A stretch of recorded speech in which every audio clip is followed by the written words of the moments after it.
Hey, Marvelous Joe here at the top of the episode to announce new ways for you guys to support the show.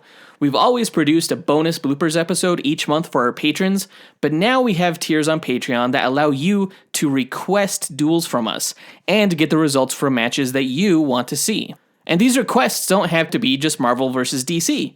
Do you want to see Hulk vs. Thor results? Flash vs. Green Lantern? Ryu vs. Liu Kang? You name it, we'll put our Monte Carlo simulation runner to work for you. Another tier we've introduced gives you executive producer status.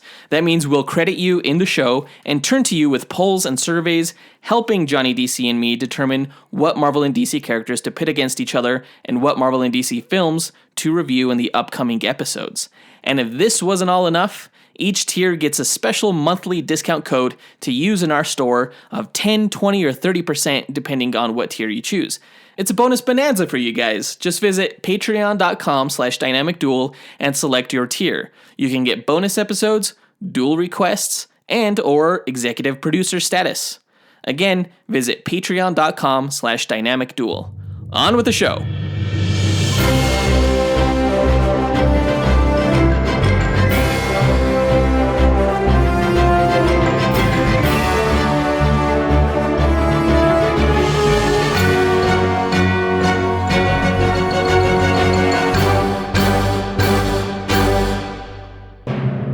Hi, and welcome to the Dynamic Duel Podcast, a weekly show where we review superhero films and debate the superiority between Marvel and DC by comparing their characters in stat-based battle simulations. I'm Johnny DC. And I'm his twin brother, Marvelous Joe. And in this episode, we are pitting Beast Boy versus Beast. This is a big one. It's a big one, folks. It's one of the main members of the Teen Titans team who can transform into basically any animal against one of the main members of the X-Men who is an animal. Hey, he takes offense to that. Of course, we're doing this in our lead up to our 150th episode, which will be a team match between the Teen Titans and the X-Men. Yeah, it's coming up in just a few months here. Can't wait for that. But before we get into the duel, we want to break down the comic book movie news from the past week, of which there was just one thing of note. Right, and that's the Birds of Prey poster that came out. Now, we are recording this episode a night earlier than what we usually do, so unless there's some big news that drops on Monday, yeah, it's pretty much a slow news week. We're going to start recording these episodes on Sunday nights now as opposed to Mondays. Yeah, so any news that drops on Monday, we'll be talking about the following week. Right. As always, we list our segment times in our episode description, so go ahead and check out our show notes if you want to skip ahead to a specific topic. We want to give a quick shout out to iFunny Battles, Matt_Mega, and Chudhidden, I think, of iTunes for giving us reviews this past week. Right, we are up to 150 ratings. 50 more to go! On iTunes. Our goal is to get to 200 because at that point, Rotten Tomatoes says we're eligible to have our reviews of the Marvel and DC films count toward the Rotten Tomatoes tomato meters. It's a huge goal of ours. Really looking forward to being Rotten Tomatoes critics. If you guys could help us out with that goal by either rating us on Apple Podcasts or iTunes if you haven't already, or sharing the show with someone that you think would enjoy it. It'd be a huge help. As always, thank you guys very much. 150. So fucking close. With that out of the way, quick, to the No Prize. A No Prize is an award Marvel used to give out up until the 90s to fans. Our version, the Dynamic Duel No Prize, is a digital award that we post on social media that we personally draw for those who we feel gave the best answer to our question of the week. Last week's question was, which DC villains do you hope to see in the Suicide Squad, and which cast member do you want to portray them? And of course, this was in reference to James Gunn's reveal of the cast in his Suicide Squad film. Right. Yeah, we got a bunch of good names there. We don't know exactly who a lot of those actors are going to be playing, so it was interesting to get your guys' thoughts on that. Our first honorable mention goes to Aaron Alexander Jones, who said that Nathan Fillion should play a deadpan Solomon Grundy or do the voice for an arrogant Gorilla Grodd. Both of those are great answers. Nathan Fillion could give each of those characters a awesome comedic bent. Yeah, he'll bring enough character and enough charm for it to be just hilarious. Yeah. I hope it's one of those two. That was a great answer. Honorable mention goes to Salvador Martinez, who said that Idris Elba should play the character of Hush. And that was kind of a surprising answer because Hush has really only been a major part of one storyline. I know they've tried to reintroduce him several times after his Eponymous Batman run, but they never quite worked out. I'm not even sure if he's a part of the New 52. I kind of grew attached to the idea that Riddler was Hush from the animated movie that just came out. I kind of like that idea more than Hush being his own character at this point. I agree. Joel Seagrave said that Pete Davidson should be Kite Man, which would be fantastic. I love that. What does Kite Man do? He just glides. But Tom King has been using him a lot in his Batman run. Oh, really? Yeah, he's just ridiculous. Pete Davidson would play him so spectacularly. Joel Seagrave also said that Idris Elba should be Catman.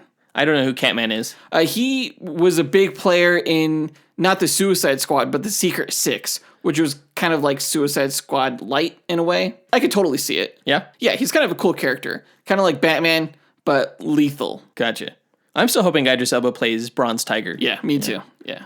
Honorable mention goes to George Karnaitis, who said that Taika Waititi should play Bat Ombre. Now, Taika Waititi is of New Zealand. Bat Ombre is a South American character. So I don't know if he could quite pull that off. There's rumors that this film is going to take place in a South American country. If Bat Ombre makes an appearance, I will die laughing in the theater. He would never. The final honorable mention goes to Harrison Fox, who said that he thinks Margot Robbie would make a fantastic Harley Quinn. I think he's pretty much on the nose. I think that's going to end up happening in the film. It was like perfect casting. Harrison Fox nailed that answer. Yeah, thanks for the jerk answer. The winner of this week's No Prize goes to Sonny Morrison for his answer of Peter Capaldi as the ventriloquist, which I think is spot on. That would be cool. The ventriloquist is a Batman villain whose ventriloquist dummy basically is the bad guy, and he's just being controlled by like this innocent old guy, right? Yeah, it's pretty creepy, pretty sinister. Yeah. Sonny Morrison also said that Pete Davidson should be Condiment King, which I've been waiting for him to make his live action appearance since forever. I would just want to see Pete Davidson shoot ketchup and mustard from guns. Right. And he also said that Sean Gunn should be Onomatopoeia. And I'm not sure if Onomatopoeia has ever been in the Suicide Squad. He's a creepy villain, though. Yeah, he's a Kevin Smith creation. I remember seeing him from your comics. He kind of looks like Edward Scissorhands. No, you're thinking Murmur. Murmur. Oh, yeah, shit. Who the hell is Onomatopoeia? He's a Kevin Smith creation. He just speaks in Onomatopoeia. So he'll just like bam, bam, bam as he's shooting his gun. Oh, is he the guy with like a circle face mask? Exactly. Okay, I was way off. I don't know, DC. Congrats again to Sonny Morrison. If you, the listener, want to win your own No Prize, stay tuned to the rest of the episode when we ask another question of the week. Now that that's done, on to the news.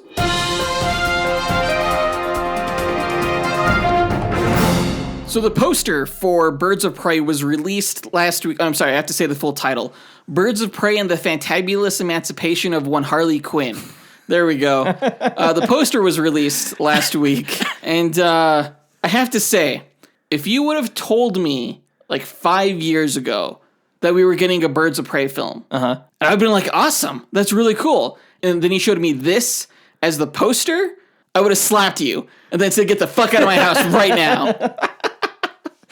Yeah. I don't know what I'm looking at. It's bizarre. If you guys haven't seen the poster yet, go ahead and look it up. It's basically a close-up on Margot Robbie as Harley Quinn. Her head is tilted to the side. She's giving like this kissy face. Or like an ooh. Yeah, she's looking up and she sees all these flying people with bird wings. The people are the characters from the movie. Right. So we see Huntress here with bird wings, and you see Black Canary, played by Journey Smollett-Bell. They only vaguely look like their characters for the most part. Everyone else here is unrecognizable. No, not even close. If you would have told me that was Black Canary, again, 5 years ago, I'd been like, no, it's not. Where's the fishnets? You don't know what you're talking about. Why does she have wings like Archangel? Exactly. Or Hawkman? Exactly. I'd have been like, oh, this movie takes place on Thanagar, right? I don't know. By this point, I don't know. The way they're positioned around her face is just bizarre. It looks like a weird acid trip of a poster. It does. Because like the background is like a whole spectrum of color, and the people flying around her head are like tiny fairies or something. I think it's supposed to be sort of like, when you get injured in a cartoon, like you see birds go around your head. So either she got physically harmed in the head, or she's on drugs or something like that. Or maybe it's just a comment on her mental stability in general. It's possible that we're reading too much into this. That being said, from a graphic standpoint, ignoring the context, is this an interesting poster? Yeah, I mean, it'll definitely turn some heads. But as a comic book fan, I just hate it so much. Yeah. I mean, Huntress looks cool. Black Canary, at least she's doing a flying kick. But Cassandra Cain? Doesn't look like Cassandra Cain. That is not Cassandra Cain. That's not Black Mask. That's barely Zaz. Like, where's all of his scars? He has, like, some cuts on his forehead, and that's it. And he's holding a knife. But what is going on here? Where's Black Mask's mask? We hypothesize that he'll probably get the Black Mask at the end of the movie. We can only hope. I mean... Yeah, I want some faithfulness to the source material here with this movie, because we're not getting it from the poster. No, I've heard people try to defend it. Yeah. Like, I've seen posts online, and I'm not buying any of it. Like, what do people say? They're saying that it's obviously a Harley Quinn movie, and that, this is very Harley Quinn. Yeah? And I'm like, I guess... First of all, I don't want it to be a Harley Quinn movie, even though we've known for forever that it's been a Harley Quinn movie. This poster just kind of cements it in stone in a way for me, and it just makes me not feel good in my stomach. They should have named the movie Harley Quinn and the Birds of Prey. They should have. You're absolutely right. Yeah. The tagline is kind of cool. Mind over mayhem. I'm not quite sure what it means, but it promises lots of, like, craziness, I guess. Yeah. I have a feeling that this movie is going to take us on a wild ride in terms of marketing, where we just keep going like, oh, that's kind of interesting, but also really what the fuck? That brings us to our question of the week. Based on just the visuals in this poster, what's another film title this movie could have gone by? Yeah, so I recommend looking up the movie poster and then putting your hand over the title of the movie and then coming up with your own title. We want you guys to get creative. Tell us your best movie title for this poster. This should be fun. Go ahead and post your answer to our Instagram, Twitter, Facebook, or email us at dynamicduelpodcast@gmail.com. We'll pick our favorite answer and draw that person a Dynamic Duel No Prize that we'll post to social media. I think that's all of the news for this week. Again, slow news week. But let's go ahead and get into our main event, where we pit Beast Boy against Beast and find out who would win.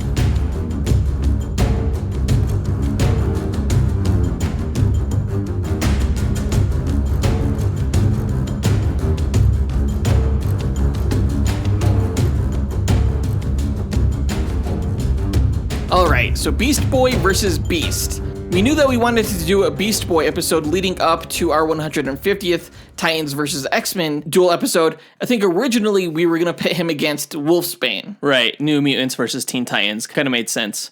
That being said, I didn't want to go into this match knowing who would win. I know that if Wolfsbane goes against Beast Boy, it's likely that she'll lose because he can not only turn into a wolf like her, but into so many other things. So while that match was thematically appropriate, it wasn't good statistically. Same thing goes for Reptile, who can turn into any prehistoric animal. He is a member of Avengers Academy. Again, anything he turns into, Beast Boy could turn into, so it wasn't good statistically. I just learned about him recently. He kind of looks like Beast Boy. He does. He's kind of a rip-off character. They introduced him in the Marvel's Superhero Squad show, and then they brought him into the comics. Oh, yeah, I'm not surprised. What is that supposed to mean? Oh, you know. Marvel rips off DC characters. And vice versa, whatever. Let's not get into that right now. Anyway, we ended up deciding on Beast because I think Beast is an animal-like character who's kind of unlike any animal. He's much smarter, he's much stronger, he has a whole lot going for him. So while Beast Boy certainly has the versatility and has the leg up there, Beast is able to compensate in a lot of different areas. So it'll be interesting. Yeah, I agree. So let's get into it. If you've never listened to one of our Duel episodes before, what we do is run simulations based on the character's statistics, which we pull from the Marvel Power Grid and extrapolate the DC character stats from that criteria. Right, we take their stats and we run them through what's known as a Monte Carlo simulation. And what that does is it randomizes each stat number along a normal distribution, which is a bell curve. And we do that 1,000 times, which gives us a percentage of wins for each character. And we declare the character who gets the highest percentage of wins to be the overall victor. Even though it doesn't mean that they'll win 100% of the time, any character could be any other character, depending on who's writing. But we basically see what the odds are of each character beating the other. Right, we take this approach because we are both heavily biased, myself for DC and Joseph for Marvel, so we needed a scientific approach to answer our lifelong questions of who would win against who. So there's no bias, no fan votes, no uncharacteristic feats of strength, just base stats. And we let the Monte Carlo simulation account for all the variables. And before we run the simulations, we like to give a breakdown of each character's histories and abilities. Yeah, I think I go first this time with Beast Boy. So Let me get into him. So when Garfield Logan was a young child, his scientist parents Mark and Mary Logan brought him with them on a research trip to the African region of Upper Lumumba, where they worked on a way to reverse evolve animals as a way to bring back and study extinct creatures. Interesting. During their expedition, Gar contracted a rare virus called Sakutia. The virus was lethal to all species of fauna, save for the West African green monkey. In order to save Gar's life, his father Mark subjected Gar to an experiment using their research to transform Gar into a green monkey for 24 hours in order to let the virus die out. Weird. But when Gar returned to his human form, he had green hair, eyes, and skin, and the unintended ability to devolve/evolve into any animal, an ability they discovered when Gar's mother was attacked by a black mamba snake, and Gar transformed into a mongoose to protect her. Several years later, Gar's parents died in a boating accident, and Gar was taken in by a local tribe. He was traded by the tribe's witch doctor to a pair of American criminals who forced Gar to participate in their crimes. Gar eventually escaped and was placed in the care of his court-appointed guardian, Nicholas Galtrey, the attorney for Logan's estate who was after Gar's inheritance. Gar tried to join the Teen Titans at the time, but he was rejected because he didn't have his guardian's permission. Galtrey wasn't aware at the time of Gar's shape-shifting ability. Gar instead joined a circus, where he was hypnotized into stealing money from audience members. The Teen Titans discovered what was going on and fought Gar as a villain long before he was ever a member of the team. The Doom Patrol took note of Gar's abilities, and he began joining them in their adventures, which his guardian Nicholas Galtrey found out about. Galtrey hired a team of villains to kill the Doom Patrol and Gar, but the Doom Patrol came out on top and exposed Galtrey's scheme. Doom Patrol members Mento and Elastigirl, whom you can learn more about in our Elastigirl vs. Miss Marvel episode, legally adopted Gar as their child, and he officially joined the Doom Patrol under the codename Beast Boy. Beast Boy was a member of the Doom Patrol until the team was disbanded when its original members, including his adopted mom Rita Farr, seemingly died in an explosion. Needing a change of pace, Beast Boy traveled to Hollywood, where he became an actor and starred in the show Space Trek 2022 as an alien named Lieutenant Torque. The show didn't last long. It was abruptly canceled when its producers were sued for plagiarism. Though while it was on the air, he was noticed and recruited by the Titans West team, and later joined a new core Teen Titans team, at which time for a brief period, he went by the codename Changeling, at the recommendation of his public relations team.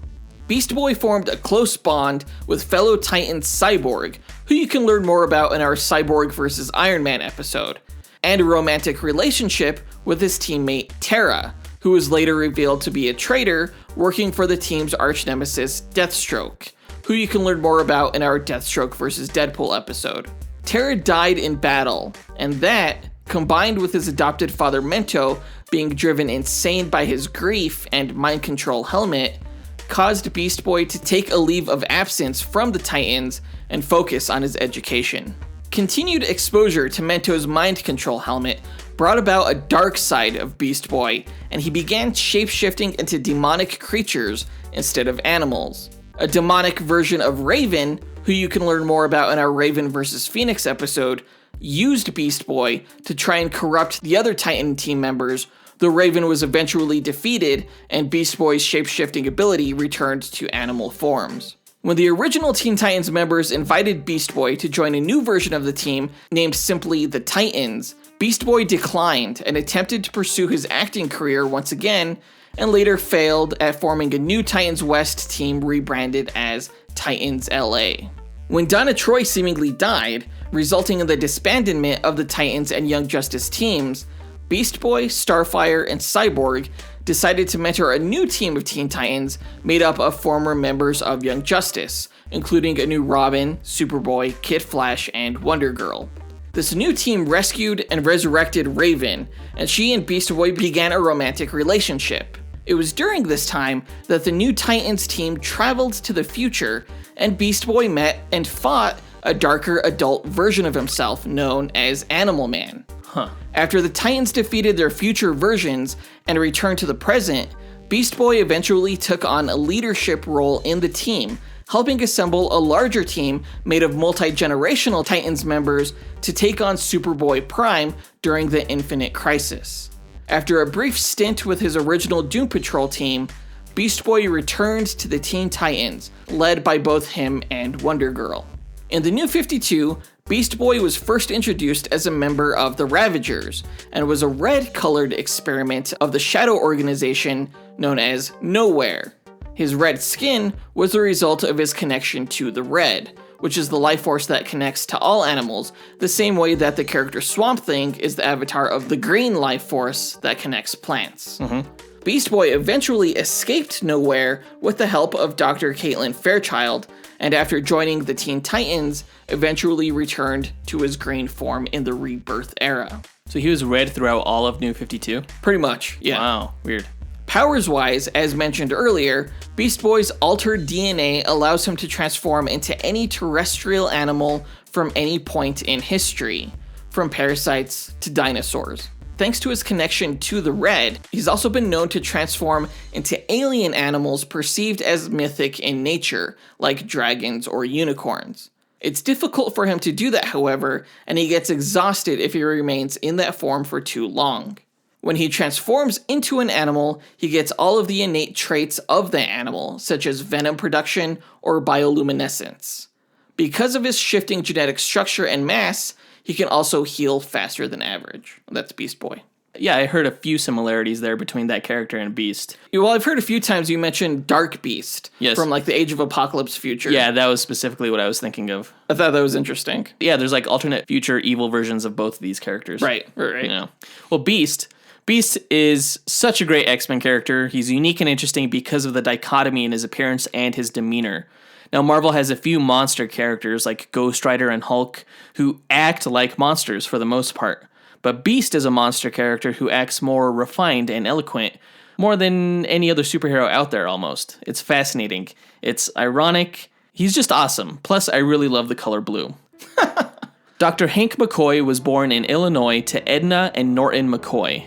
Prior to his conception, Hank's father was exposed to radiation in a meltdown at the nuclear power plant where he worked.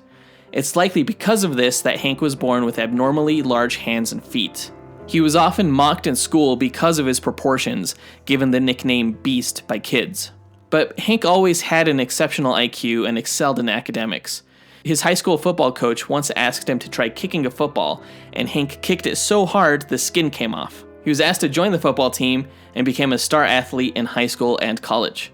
The full extent of his superhuman skills became publicly apparent via television cameras that captured Hank stopping some thieves who robbed the stadium he was playing at.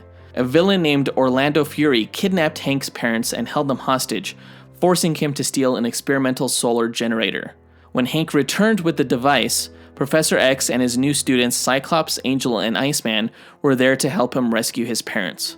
They found him using Cerebro and asked him to join their school. He accepted and became the fourth member of the X-Men. He fought alongside the team against villains such as Magneto and the Brotherhood of Mutants, the Vanisher, and Eunice the Untouchable, all while completing his doctorate in genetic science. He eventually left Xavier School and the X-Men, taking a position at Brand Corporation as a genetic researcher. There, he managed to isolate and extract the hormone that causes mutations in humans. Using it, he created a serum that could temporarily activate latent mutations, enhancing a mutant's powers for a short time. Later in the comics, this serum was reformulated into a drug called the mutant growth hormone. When Hank overheard his research partner plotting to steal his work, he drank the serum and transformed into a hairy, fanged, and clawed monster. He found himself transformed permanently after failing to administer the serum's antidote in time. Shocked by his new appearance, Hank tried to cure himself to no avail. Isolated and morose, he fabricated a latex mask for himself so he could go out in public. He soon ditched the disguise, though, and joined the Avengers, who were praised and celebrated as heroes, very much unlike the hate and fear he received as a member of the X-Men. One day, while on threat surveillance at the Avengers mansion, Hank saw that his old team was fighting the Hellfire Club. He left to aid them and was present when Jean Grey turned into the Dark Phoenix. After Dark Phoenix destroyed a solar system, Hank and the X-Men defended Jean against the Shi'ar alien race in a battle on the moon against the Imperial Guard, a fight that ended with the Phoenix sacrificing herself for her team. Though it was just a manifestation of Jean. You can learn more about this in our Raven vs. Phoenix Duel episode. Hank left the Avengers after fighting alongside the Defenders in battle, taking it upon himself to reorganize that team. He recruited old teammates Iceman and Angel, as well as Valkyrie and Gargoyle.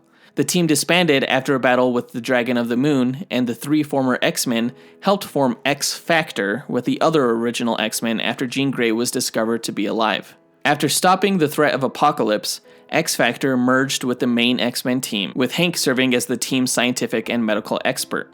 When a villain named Strife released the Legacy virus into the atmosphere, a virus deadly to all mutants, Hank dedicated himself to finding a cure. He became obsessed, breaking into the base of the villainous genius Mr. Sinister to steal his notes on the virus. Working himself to near exhaustion, he discovered some of his notes completed for him. Seeking the cause of this, Hank discovered that the Dark Beast, a sadistic alternate future version of himself, had escaped the Age of Apocalypse timeline and was taunting him. Dark Beast locked Hank away and joined the X-Men, pretending to be the real Beast. Dark Beast revealed himself during the Onslaught saga when he joined Onslaught. They were both defeated and Hank was freed. He went back to trying to find a cure for the Legacy virus, and with the help of Dr. Moira McTaggart, he was successful. After joining Storm's Extreme X-Men team, Hank nearly died after a battle with the villain Vargas. He underwent a secondary mutation after having his latent genetic potential activated by the X-Men member Sage in an effort to save his life. This rendered him more lion-like in appearance and made Hank feel less human than ever. He became an instructor at Xavier's Institute and joined Cyclops' astonishing X-Men team to help improve the public image of mutants. That was short-lived, however, as the events of M-Day eradicated all but 198 mutants on Earth. Hank devoted his time trying to reverse the effect and avoid mutant extinction. After the secret invasion event where Skrulls invaded Earth, Hank left the X-Men to join the S.H.I.E.L.D. offshoot, SWORD, which stands for Sentient World Observation and Response Department. There, he put a stop to their plans to round up all alien life on the planet, and then he returned to X-Men's new island base as a doctor. He actually sided with the Avengers against the X-Men during the Avengers vs. X-Men event, believing that Cyclops was wrong about the approaching reconstituted Phoenix Force. After the Dark Phoenix was defeated, the mutant populace on Earth was restored. Hank used a time machine to bring the original X-Men to the present to help convince Cyclops that his methods of establishing mutant equality were too extreme, and you can learn more about that in our Negative Man vs. Cyclops episode. With the help of the younger Hank McCoy, Hank was able to revert from his lion-like appearance back to his more ape-like appearance. Or like Wolfman appearance. Yeah, like ape Wolfman. Yeah. After the inhuman Terrigen mists were released on Earth by Black Bolt, which you can learn more about in our Shazam vs. Black Bolt duel, mutants everywhere started succumbing to their toxic effects in a disease known as Mpox. Hank dedicated himself to finding a cure, however the inhuman Queen Medusa destroyed the cloud, saving mutant lives and stopping an Inhuman vs. X-Men war. Now that's Beast's history. Now Beast's greatest asset is his brilliant mind. He holds 6 PhD degrees, and is a leading authority in multiple fields in biology, chemistry, and electrical engineering. He is considered one of Earth's most intelligent scientific minds, alongside Henry Pym, Reed Richards, Tony Stark, Bruce Banner, and T'Challa. Hank also has an enhanced physique, strong enough to lift 10 tons, leap 3 stories high, and run up to 40 miles per hour. He has greatly increased agility and dexterity, as well as enhanced durability and reflexes. His senses are heightened, and he can heal quickly due to his more advanced immune system.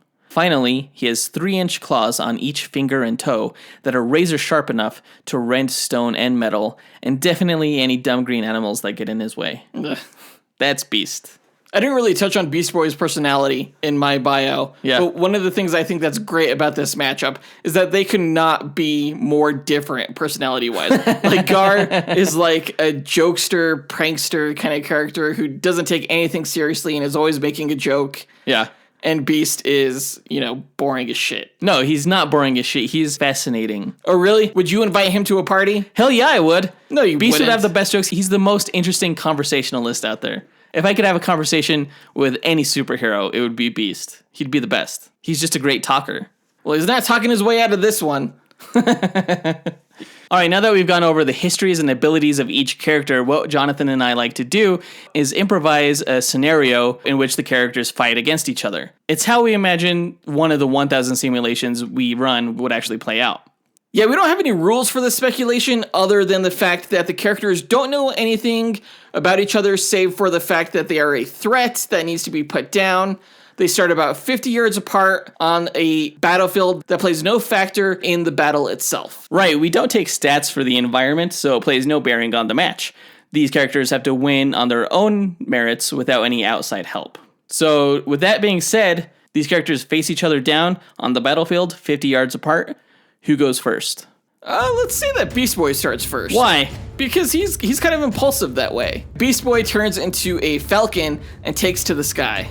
Beast leaps into the air and snatches the falcon. No, he's too high. I think Beast Boy underestimated just how high Beast can leap. How high can Beast leap? 4 stories. So yeah, he's within snatching range. So that's what Beast does. He snatches him out of the air and he brings him down to the ground and is about to crush him. Okay, but then that's when Beast Boy transforms into a small mouse and just crawls up Beast's arm to his neck. At which point he transforms into an anaconda and chokes Beast out. Well, Beast is much stronger than an anaconda, so he grabs the anaconda, plants it on the ground in a headstand, and spins around like a whirlwind. What? Which unravels the snake from his neck. Oh, he's doing a breakdance move. Yeah, kind of. Okay. He's cool like that. Oh, it's a dance-off. Let's do it. Beast will destroy Beast Boy in a dance-off. But no, it's not a dance-off. He just did a cool breakdance-ish move to remove the snake from his body. And once that happens, he has the snake pinned to the ground. He opens up the snake's mouth and extracts the snake's venom from his teeth. And then stores it away in a little graduated cylinder that he keeps in his pocket. Okay. And he starts whipping the snake on the ground, bludgeoning it. But after the first time Beast Boy gets smacked into the ground, he transforms into a skunk. Oh. So now Beast is holding onto a skunk's tail, and he just farts right in Beast's face. And Beast has heightened senses, so this is just foul to him. So he lets go of Beast Boy. Yeah. And Beast Boy transforms into a huge, muscular, bucking bronco. And he just double kicks Beast right in the head, causing him to stumble backward and fall. Oh, that was a pretty good move. That's pretty good. Combo. That was a good combo, yeah. That hurt Beast, so he gets up and he starts charging. He starts running like an angry lion ape at Beast Boy. Okay, so Beast Boy charges back, but he charges as a Triceratops. Oh, shit. So now they plow into each other, and of course, Beast is trampled and stabbed, impaled to death right there. Well, no, Beast is agile enough to avoid the Triceratops' horns, but I will say that Beast Boy definitely wins that collision, being that a Triceratops has a whole lot more mass than Beast. So Beast dodges the horns, flips onto the Triceratops' back, and steers the Triceratops into the ground, just crashing his head into the ground. And Beast leaps off. Okay, so Beast Boy, as he crashes, he just kind of rolls into it and transforms into a monkey. And mid-roll, he poos in his hand and flings the poo at Beast. Beast snatches the poo out of the air and then adds it to his little graduated cylinder. And now Beast Boy is really weirded out. He's like, what are you doing? He's creating a chemical formula. Jeez. Was he creating a venom bomb? Wouldn't you like to know? At that point, Beast lunges at Beast Boy, at this monkey, Blanka style from Street Fighter 2. Uh-huh. You know that move where he flies through the air in a rolling ball? Yeah. And he does that and he just bounces off this monkey like a pinball and sends the monkey flying backward. Okay, so as Beast Boy, recovers from that, he transforms into a hummingbird. He goes into the air right above him, at which point Beast Boy transforms into a blue whale and just drops onto Beast. Well, Beast sees the whale falling and he stands straight up as thin as he can with his claws straight up. Uh-huh. So instead of the whale crushing Beast, what happens is that Beast just cuts into the blubber from below as it falls on him. So now Beast is inside the whale. Oh no. And he would probably make some kind of quote in regards to the Jonah and the whale or something like that right here. Or Pinocchio. Yeah. At this point, he takes out his shit venom combination in his graduated cylinder. What? And he injects it into the whale, poisoning him with both venom and shit. Oh my god. So now Beast Boy is poisoned. He's a massive blue whale. Injecting a little bit of venom and shit into him is not going to do anything. Well, then the whale better not shrink down, is all I'm saying. And after he injects the whale, he just starts like scratching and tearing within the whale's body. He's going to get like really, really sticky doing that. He doesn't care. Okay, well, little known fact, I own a hedgehog, and hedgehogs are immune to snake venom. What? Yeah. Really? Like a mongoose? I think so. So Beast Boy shrinks down onto Beast's shoulder as a hedgehog and just pokes the shit out of the side of his face. And those things really hurt. Okay, so Beast's getting lightly poked by a hedgehog. Not Big lightly deal. poked. He like flicks the hedgehog off of him, pulls out any quills that may be stuck in there. Okay, but as Beast is pulling out the quills, Beast Boy is transformed into a Komodo dragon and just bites the shit out of his leg. Oh god. Yeah, Komodo dragons are like really poisonous, Like the most poisonous. Oh shit. Well, okay, now Beast doesn't have venom immunity, but he does have a heightened immune system. So, like the quickest venom from animals takes like 15 minutes to kill an average healthy human. It'll take like at least 3 times longer for this venom to kill Beast. So really you did nothing in terms of this battle. It's gonna take like 45 minutes to kill Beast. At which point, you just pissed him off. So Beast just slams a fist down right onto the back of the Komodo dragon's vertebrae, just like breaking his back. Oh shit. So Beast Boy's back is broken? Yep. Okay, well then, Beast Boy turns into an invertebrate. And he's gonna turn into Beast's worst nightmare. What? He's gonna turn into a flea. Okay. Try finding me now. Well, Beast can see the flea, and he probably tries to like swat it, Not but too late. it's so small. It's already on him.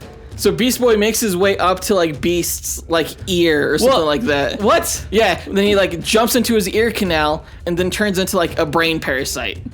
And now what? Oh shit. Oh no. Then Beast is like, my mind is going. That's right. Shit.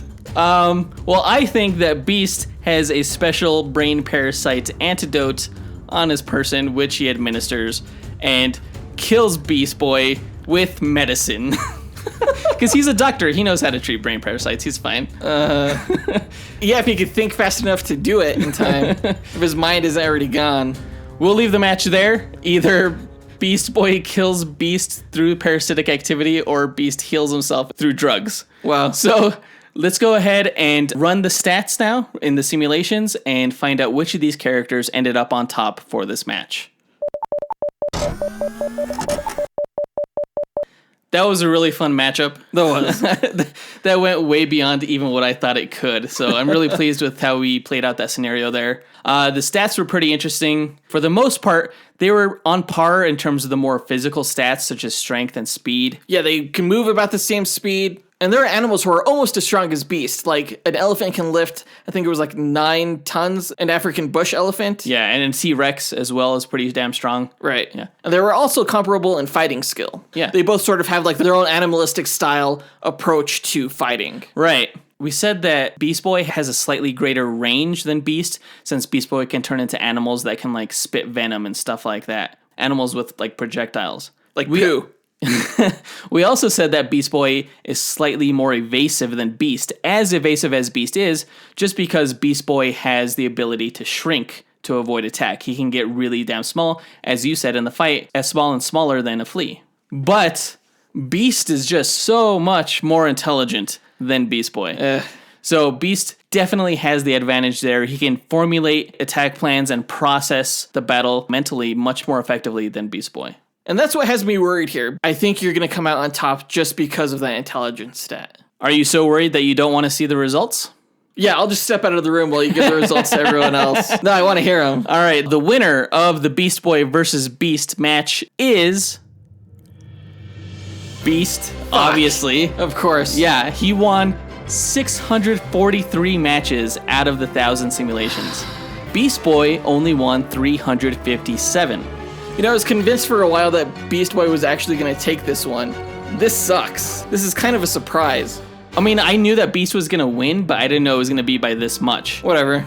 This is nearly 2/3 of the matches Beast comes out on top. And when you think about it, it just makes sense. His intelligence makes him greater than any other animal out there. It's why humans are the top of the food chain and why mutants are even superior. Whatever, I'd still rather hang out with Beast Boy. He's just like way cooler. That does it for this matchup. Again, Beast wins 64.3% of the time against Beast Boy. Marvel's just freaking crushing it now. We're just gonna go on a roll here. It's awesome. Can't wait to like never lose ever again. Oh gosh. What is our next duel? Funny you should ask. Our next duel is next week, at which point we will be pitting the X-Men Nightcrawler against the Creeper. Oh yeah, you're going down. You're totally going down. I don't know about that. I don't think so. So we picked that matchup because those were the two characters that Marvel and DC infused together during their Amalgam event. So we thought it was a pretty good matchup. We'll see how it goes. Yeah, I mean, other than the teleportation thing that Nightcrawler has, they're pretty similar. And Creeper has his own advantages that I think will play into battle. So we'll see. We'll see how that I don't know goes. much about him, so we'll see. That does it for this episode. Go ahead and let us know what you guys thought by writing into us at dynamicduelpodcast@gmail.com, or you can find us on social media on Twitter, Facebook, and Instagram. I highly recommend following us on one of those platforms. Yeah, Instagram is for our no prize and episode cover art primarily. Yeah, we animate those, so that's pretty cool. Yeah, Twitter is for news, and Facebook has become like our number one spot for discourse, essentially, between our audience. Yeah. And you can find links to all these sites on our website at dynamicduel.com. Where you can also find a link to our merchandise store, which is on TeePublic. And if you use that link from our website, you'll get a discount on your first purchase. Not as big a one as you would if you were one of our patrons, but still you'll get a discount. Yeah, go ahead and check that out, guys. Please subscribe to the show if you haven't already, and if you have, please share the show with your friends and family or on social media. It helps us out a lot. Especially on Apple Podcasts. Again, we're trying to get to 200 ratings, preferably by episode 150. Just all the more reason to celebrate. Oh, that would be so great. This is episode 142, so we still have 2 months to get there. Yeah, that would be awesome. But we'll talk to you guys next week. Up, and away. True believers.